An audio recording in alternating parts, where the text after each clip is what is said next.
Здравейте, скъпи приятели!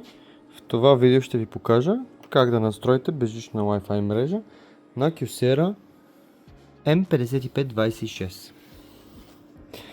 Първо влизаме в System меню.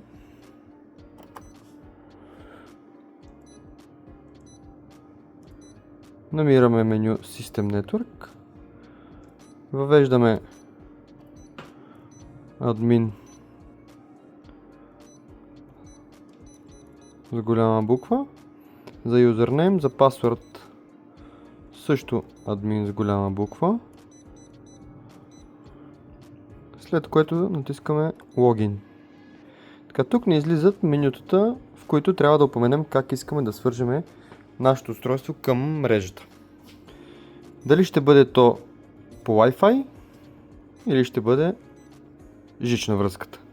В случая ще изберем безжична връзка Wi-Fi. Ще дадем Network.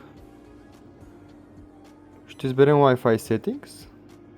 Ще изберем Setup. Quick Setup. Ще пожелаем да видим какви мрежи имаме налични. И ето е в случая нашата. Даваме Connect. И тук вече искаме да въведем паролата на самия Wi-Fi.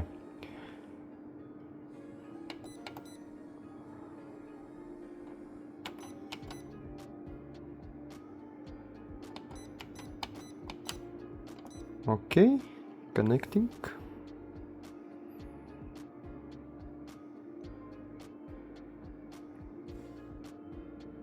Connected. Вече имаме достъп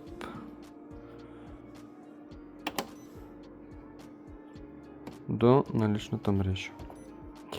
За да разберем това дали е така, може да си пуснем един репорт с Network Status. Тук горе ни излиза иконка, че сме се свързали.